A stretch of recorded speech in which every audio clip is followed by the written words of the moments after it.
코로나19가 우리의 일상 용어가 되었습니다. 더불어서 방역이라는 말도 일상 용어로 자리 잡고 있습니다. 개인 방역 수칙은 계속 강조하기 때문에 어느덧 당연하게 받아들이고 있습니다. 흐르는 물에 비누로 손 씻기, 손세정제 사용하는 것, 또 마스크 착용하기, 사람과 사람 사이에 거리 두기, 다른 것도 있지만 이 세 가지는 자연스럽게 삶의 태도로 자리를 잡고 있습니다. 익숙해졌다는 것이고 어떻게 보면 앞으로도 계속 얼마간은 그렇게 살아야 되는 것입니다. 거리 두기와 만남 자제가 사람들의 마음을 힘들게 하고 있습니다. 답답함은 기본이고요.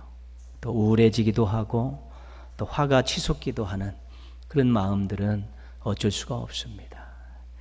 그 중앙재난안전대책본부, 중앙방역대책본부에서 만들어 배부한 생활 속 거리두기 기본지침 포스터를 보면 이 부분에 대한 배려가 나옵니다. 그 마지막 수칙을 어떻게 정해놓고 있냐면 거리는 멀어져도 마음은 가까이. 이게 이제 마지막 수칙에 들어가 있는 것입니다. 이걸 우리가 심리 방역 수칙이라고 이야기합니다. 개인 방역 수칙, 자신의 건강을 위해서 하는 수칙이 있고 이것은 심리 방역 수칙입니다. 마음 상하지 말라는 것입니다. 마음 다치지 말라는 것입니다. 그러면서 몇 가지 제안을 하지요. 만나지 못해도 자주 연락하자. 수고하는 의료진들에게 따뜻한 마음을 전하자. 환자나 격리자들을 또 차별하고 그렇게 비판하는 것들을 반대하자. 또 주변에 어려운 사람들을 돕자. 그러면서 자신의 마음이 삭막해지지 않고 따뜻해지도록 건강관리 잘 하라는 것입니다. 몸의 건강을 위해서도 방역수칙을 지키지만 이 마음의 건강을 위해서도 심리 방역수칙을 잘 지키자는 것이 그것이 우리 국가기관에서 이야기한 마지막 방역수칙에 나와 있는 것입니다. 중요하기 때문에 그렇습니다. 주보 광고란에 성도의 교제에 관심을 갖고 실천해야 될 내용들을 적어 놓았습니다. 심리 방역수칙입니다. 그리고 공동체 방역수칙입니다. 우리가 믿음의 식구들에게 조금만 더 관심을 가지고 또 시간을 내고 물질을 들이고 땀을 흘리면서 그렇게 교제를 하게 될 때 성도 각자 개인들의 마음이 건강해진다는 것입니다. 우울한 시대에 서로 축복하고 서로 또 문자로 격려하고 카톡으로 교제하고 또 방역수칙 지키면서 그래도 만남을 갖고 또 차라도 한잔 마시며 대화하는 또 이런 것들이 개인 건강에 굉장히 좋은 것이지요. 그리고 이것은 또한 공동체 방역수칙이기도 합니다. 그럼 교회는 건물이 아니라 성도들의 모임입니다. 성도들이 몸이 건강하고 또 마음이 건강하고 서로 유기적으로 사랑 안에서 그리스도 안에서 서로 움직이게 될 때 그 교회가 이 신앙 공동체가 건강해지는 것입니다. 다 뿔뿔이 흩어져서 개인적으로 그렇게 살다 보면 교회는 생명력을 잃어버리고 영향력을 잃어버릴 수밖에 없습니다. 그래서 성도의 교제라는 이 중요한 것이 자신을 위해서는 우리 성도 각자를 위해서는 이런 마음의 건강을 위해 중요한 것이고 우리 교회를 위해서는 신앙 공동체를 위한 건강에 중요한 것임을 알고 지혜롭게 계속 지속적으로 실천해야 되는 것입니다. 자신의 몸과 마음 그리고 공동체를 건강하게 하기 위해서 최선의 노력을 하셔야 됩니다. 그렇게 하시기를 부탁드리겠습니다. 시편에는 행복송이라는 시가 한 25개 정도 있습니다. 행복송은 형식이 두 가지로 나타나는데 복 있는 사람은 이렇게 시작하는 형식이 하나가 있고 이렇게 하기 때문에 복이 있도다. 그렇게 마무리되는 형식이 있습니다. 쭉 읽어보시면 그렇죠. 시편 1편이 대표적인 것이죠. 복 있는 사람은 이렇다. 근데 오늘 우리가 교동문에서도 읽었는데요. 시편 84편 5절 보면 그 마음에 시온의 대로가 있는 자는 복이 있도다 이렇게 되어 있습니다. 그래서 복이 있는 사람으로 시작하는 행복성이 있고 복이 있도다 이렇게 마치는 행복성이 있는 것입니다. 행복성은 목적이 두 가지입니다. 하나는 축복입니다. 위로부터 주시는 하나님의 자비를 임하기를, 자비가 쏟아지기를 구하는 것이고요. 또 하나는 권면하고 교육하는 것입니다. 복이 있는 인생을 살고 행복에 이르기 위해서는 이런 일들을 해야 된다라고 제시하고 권면하는 것입니다. 시편 1편은 복 있는 사람으로 시작하는 시편입니다. 그리고 권면하고 교육하기 위해서 쓰여진 시입니다. 무엇을 가르쳐주기 위해서, 무엇을 권면하기 위해서 쓰여졌을까? 오늘 우리가 살펴보아야 될 중요 내용입니다. 행복은 모든 사람들의 인생의 목표입니다. 불행하기 원하는 사람은 없습니다. 망하고 살기 원하는 사람은 없습니다. 누구나 다 행복하기를 원해서 그런 소원을 가지고 노력하고 또 작은 행복을 맛보면서 우리가 우리의 인생들을 그렇게 경영해 가는 것입니다. 더 큰 행복, 더 좋은 행복들을 맛보기 위해서 지금도 기도하고 노력하는 삶들을 살아가는 것입니다. 갖고 싶은 것 갖고 누리고 싶은 건 누리고 하고 싶은 거 하는 것이 행복이다라고 말합니다. 거의 맞습니다. 그렇게 행복을 추구하고 살기 때문에 그렇습니다. 행복이 무엇인지 알 수는 없잖아요. 당신 없는 행복이란 있을 수 없잖아요. 대중가요의 한 대목인데 사랑하는 사람과 함께 있는 것이 행복이라는 것입니다. 노년의 행복이 진정한 행복이 아닐까요? 노년의 친구가 많다는 것은 더 큰 행복이겠죠. 인생에서 가장 큰 선물은 친구입니다. 나이 들어서 함께하는 100년 친구가 있는 것이 노년의 행복이라고 주장하는 분도 있습니다. 집집마다 장맛이 다 다르듯이 행복의 기준과 내용은 사람마다 다 다를 수밖에 없습니다.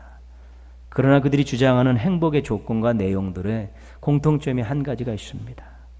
다 한시적인 거라는 것입니다. 다 이 땅에서 한시적인 것들로 행복의 조건들과 내용들을 삼고 있다는 것입니다. 갖고 싶은 거 갖고 누리고 싶은 건 누리고 하고 싶은 것이 할 수 있는 것이 행복이라고 얘기하지만 이미 솔로몬이 고백을 했습니다. 헛되고 헛되도다. 내가 다 해봤다. 가질 거 다 가져보고 할 거 다 해봤는데 결국은 헛되고 헛되도다라고 고백하고 거기에 참된 행복을 맛볼 수 없다는 것입니다. 사람이 아무리 좋아도 끝까지 함께 할 수는 없습니다. 중간에 마음이 변하기도 하고 또 누군가 먼저 떠나기도 하고 그런 것이기 때문에 그 사람이 인생의 모든 것들의 행복을 책임져 줄 수 없는 것입니다. 여러분은 어디서 행복을 찾고 있습니까? 여러분의 행복의 출처는 어디입니까? 시편 1편은 인생 행복에 대해 간단하고도 강력하게 말씀해 주고 있습니다. 1절 말씀에 복 있는 사람은 행복한 사람이 어떤 사람인지를 지금 설명하겠다는 것입니다. 1절의 뒷부분은 행복한 사람이 하지 말아야 될 것, 2절은 행복한 사람이라면 해야 될 것을 그렇게 소개해 주고 있습니다. 행복한 사람에 대해서 아주 간명하게 설명하고 있습니다. 2절 말씀입니다. 같이 한번 읽겠습니다. 오직 여호와의 율법을 즐거워하여 그의 율법을 주야로 묵상하는 도다. 아멘. 하나님의 말씀을 즐거워하는 사람, 하나님의 말씀을 주야로 묵상하는 사람이 행복한 사람이란, 행복한 인생이라는 것입니다. 오늘 말씀은 인생의 행복을 하나님의 말씀에서 찾고 있는 것입니다. 말씀을 즐거워한다는 것은 기본적으로 관심이 있어야 합니다. 하나님의 말씀이 가치가 있다. 하나님의 말씀이 나에게 유익하다. 이 두 가지가 분명해질 때 관심이 가는 것입니다. 즐겁게 대할 수 있는 것입니다. 가치가 없다. 나에게 소용이 없다. 이렇게 되면 관심이 갈 수가 없는 것입니다. 던져버리는 것이지. 주야로 묵상한다는 것은 항상 열정이 있다는 것입니다. 대하고 읽고 생각하고 행동하는데 긍정적이고 적극적이라는 것입니다. 이스라엘의 그 랍비들, 그 유대 정통 신앙인들이 그 성경을 읽을 때요, 소리내서 막 그냥 그렇게 읽습니다. 그 성지순례 가서 거기 가서 읽는 거 보면 그들이 그게 묵상입니다. 그것은 하나님 말씀이 아니면 안 됩니다. 하나님 말씀대로 살겠습니다라는 그런 절박함과 열정을 가지고 말씀을 막 읽는데 그것이 묵상한다는 뜻입니다. 그것이 긍정적이고 적극적인 모습으로 열정을 갖는 것이 말씀을 즐거워하는 것입니다. 우리가 말씀을 가까이 하면 말씀도 우리에게 가까이 옵니다. 우리가 말씀을 붙잡으면 어느 순간에 말씀이 우리를 붙잡습니다. 우리가 말씀을 사랑하면 어느 순간에 말씀이 우리를 뜨겁게 사랑하는 것을 경험하고 고백하게 되는 것입니다. 그래서 우리의 마음과 태도를 변화시키고 삶에 새로운 힘을 주는 것이 말씀입니다. 그래서 말씀은 능력이다, 그렇게 고백하는 것입니다. 말씀이 양식이라는 것은 그것을 먹으면서 우리의 신앙의 생명력을 유지하는 것인데요, 말씀이 능력이라는 것은 그 말씀이 나의 마음을, 나의 삶을, 나의 행동들을 변화시켜서 정말 하나님 기뻐하시는, 또 하나님의 은혜 가운데서 행복을 맛보는 그런 것으로 바꾸어 가기 때문에 그렇습니다. 그래서 말씀에 대한 관심과 열정이 인생을 행복하게 한다라고 오늘 말씀은 힘주어서 이야기하고 있는 것입니다. 성경이 하나님의 말씀이라고 인정하십니까? 성경이 자신의 인생에 유익이 된다라고 생각하십니까? 성경에 시간과 물질과 땀을 투자할 의지를 가지고 계십니까? 이런 분명한 생각과 태도가 없으면 행복한 인생 꿈꾸지 마십시오.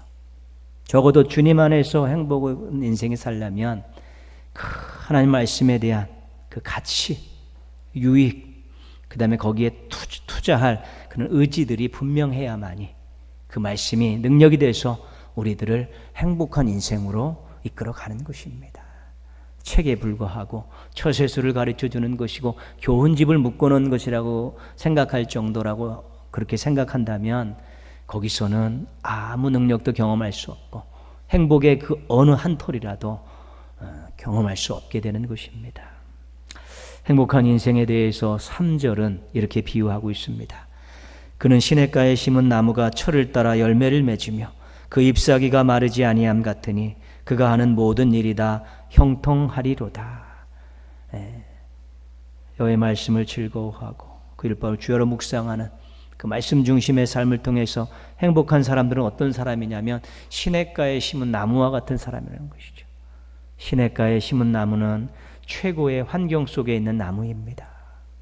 시냇가에 심은 나무는 정말 아름다운 나무입니다. 시냇가에 심은 나무는 정말 실한 나무입니다. 이것을 인생에서는 형통이라고 이야기하는 것입니다. 형통이다.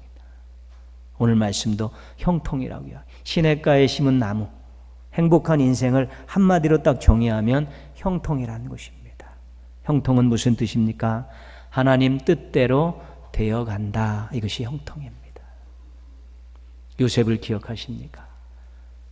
창세기 39장에 들어가면 요셉에 대한 이야기가 나옵니다. 요셉을 설명하는 거 간단합니다.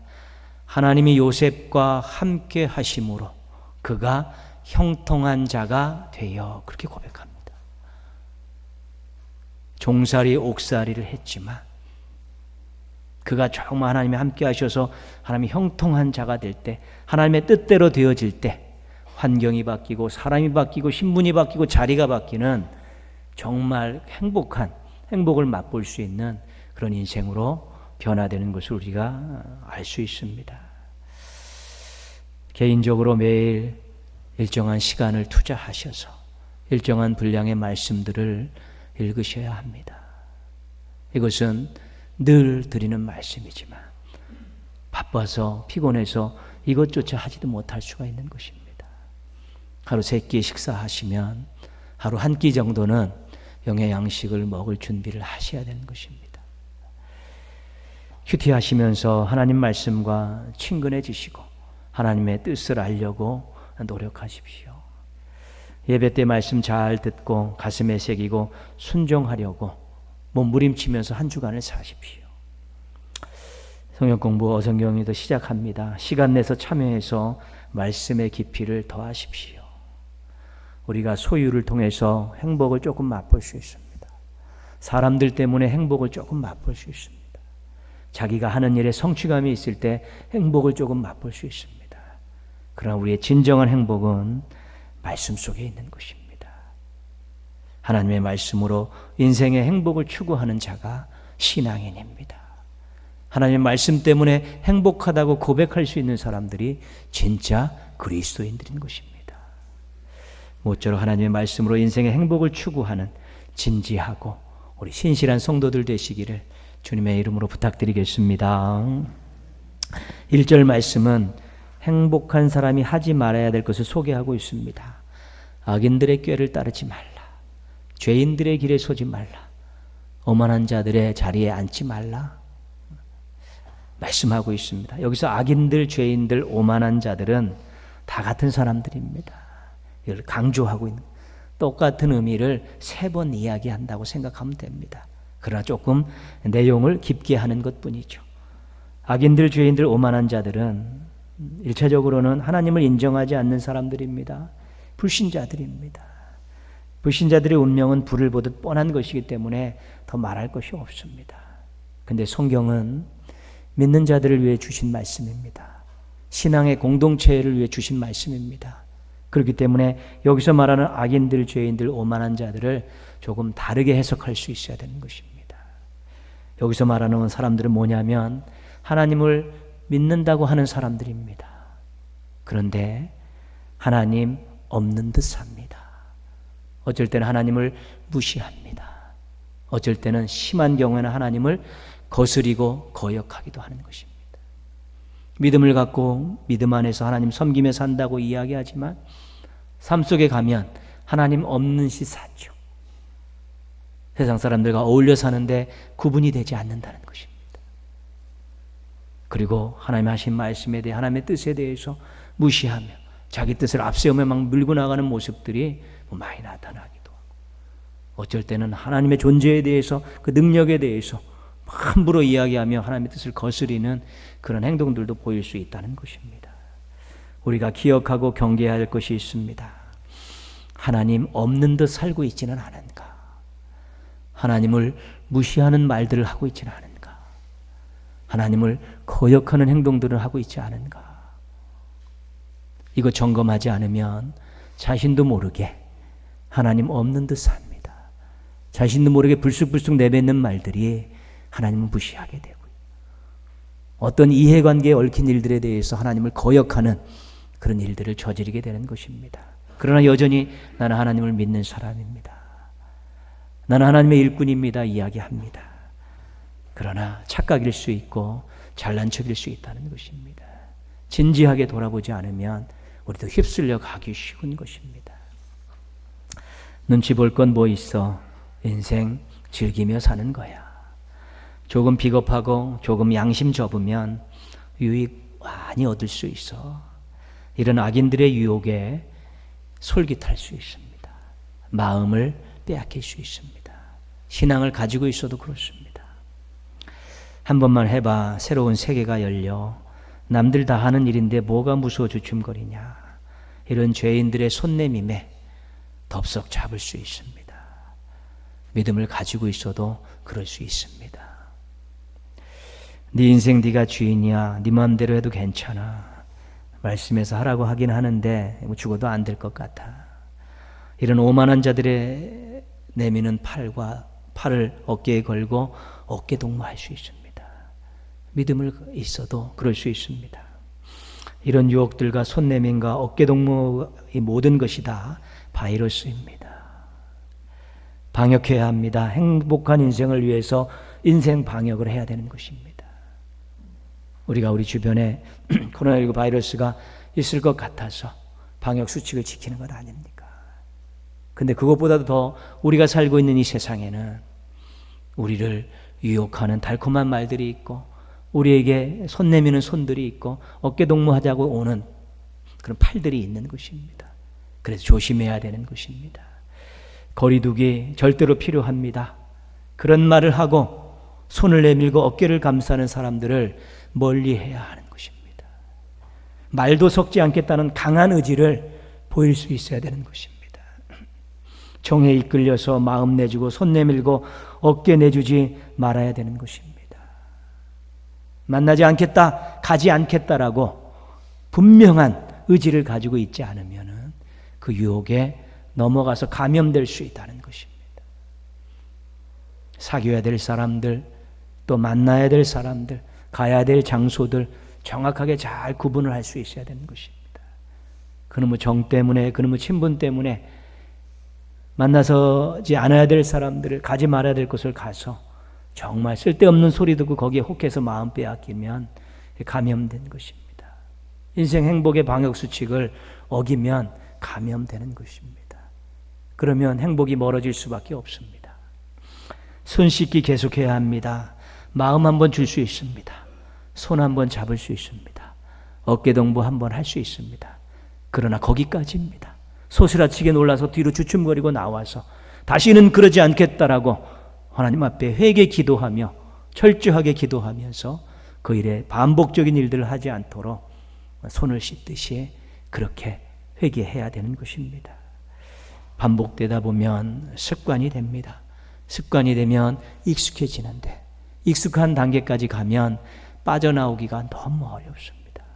이미 머릿속에 그런 생각들로 가득 차 있고 조금만 바깥에서 조건만 주어지면 손 내밀고 뛰어가는 그런 일들이 생기는 것입니다. 그래서 손 씻기를 하시듯이 주님 앞에 정결한 삶을 위해서 우리가 노력하면서 기도하면서 회개하면서 그렇게 방역수칙을 잘 지킬 수 있어야 되는 것입니다. 마스크 계속 쓰고 있어야 합니다. 우리의 영적 마스크는 뭡니까? 기도입니다. 쉬지 말고 기도하라. 자신의 마음과 감정과 의지를 위해 기도해야 됩니다. 마음 약하지 않게 해주세요. 감정 흔들리지 않게 해주시고 의지 불변하게 해주십시오라고 늘 자신을 다독거릴 수 있어야 되는 것입니다. 좋은 건물을 짓기 위해서 기초를 잘 다져서 거기다 기초를 넣듯이 우리의 마음과 우리의 감정과 우리 의지들을 늘 하나님 말씀으로 기도하면서 잘 다스려 놔야만이 흔들림이 없는 것입니다. 휘청거림이 없는 것입니다. 주춤거림이 없는 것입니다.